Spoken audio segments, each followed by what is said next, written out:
Hello, Mark Crossfield here. We've got Titleist MB Forged hitting up against Nike VR Pro. So we've got the Rory switch. Let's have a look at some of the numbers I get with these two clubs between the Titleist and the Nike. Let's get stuck in.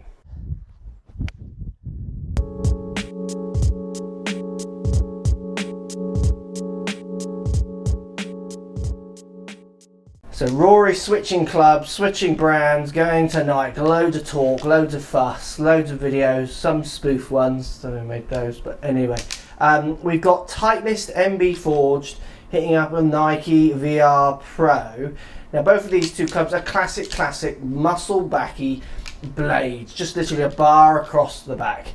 So as I say in lots of my videos, you know, what can you do with a club like this? Apart from looks, maybe sound, colorways, which then will interpret into maybe different feels. This is a sliver of metal. What can you do with this club? So I'm going to hit some with both and see if we can get any difference in the numbers to show you maybe why someone like Rory at a height, well hopefully not the height of his career, but you know, in a very high place, can just switch so easily. That's a bit flippant. It's not easy, but let's have a look. Let's compare these numbers up. You know, first things, when I put the two clubs down, they look very similar. If anything, the Nike has a very slightly thinner top edge. Soles identical, size of the heads, everything identical. White satin finish in the MBs, going into a chrome finish in the VR Pro from Nike. So look, let's start with the VR Pro from Nike.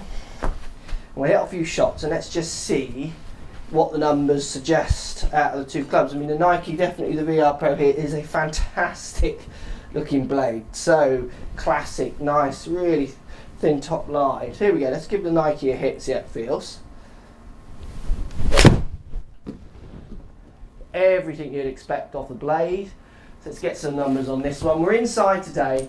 That's 173. I'm using 6 irons on both. That's about what I hit 6 iron, about 170, just shy of to just after.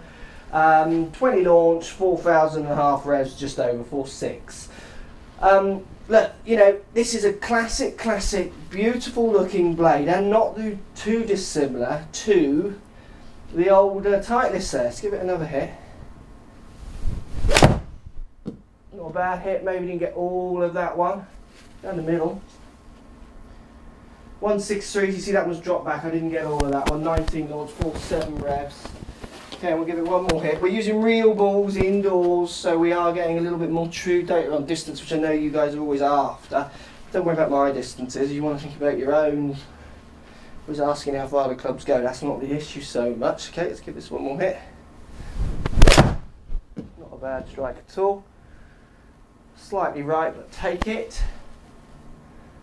172, so very consistent around the 170 carry mark. And you know, it's a very good looking classic bladed iron. So let's compare the numbers up to Titleist and see what the data throws at us. So here we go with the MB Forged, very classic looking. White satin finish also looks nice with this one. I definitely prefer the look of the Nike for me, but that's a personal preference. Not a bad hit.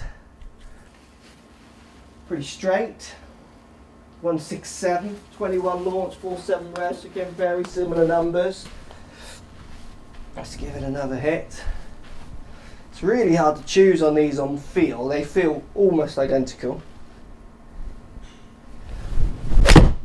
Not bad at all. Fraction hair towards the toe, but I'll take it. 169. Can you see where I'm going here? 169 on the carry number. One more. You know, it's so identical with the numbers. That's 20 launch, 4.7 revs again. It's such similar data.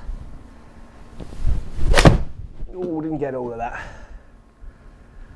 Get up. See, I'm much short of that one. 154. That's a blade can punish you. So you can see there, subject to my strike, the numbers on those two clubs are very similar. So think about it. You know, if the numbers are similar, let's be honest here, who am I to comment on this? I mean, I don't know anything, but there's money involved. There's where you feel you can go with a brand involved. You know, you could pay me 10p a year. I still prefer the Nike slightly over the Titleist personally, and there'll be loads more prefer the Titleist over the Nike. And we think about the vast sums of money that they talk about in this deal, and then the numbers are the same. Why would you not change? I can't see the point in not changing. So interesting one there, guys. Post comments down below. Have you tried these two blades? Notice the big difference? I certainly don't notice a big difference when I hit these clubs up, test them, those kind of things. Definitely very similar in looks as you'd expect from the same kind of briefed club, classic blade. If anything, Nike just slightly thinner on the top line, which I do slightly prefer. Thanks for watching, guys. Let me know what you think. Post comments down below. So if you like what's going on here, don't be afraid to subscribe to the channel. Also thumbs up the video, post comments, love to hear what you guys got to say. Let's keep it social. The more we talk, the more we share, the easier this game will get for everybody. So if you want to find me on Facebook here, you can find me on Facebook. If you want to tweet me, find me on Twitter here as well. Just follow the links, all in the description. Come and join the show, get active, get involved, get playing some better golf. Thanks for watching.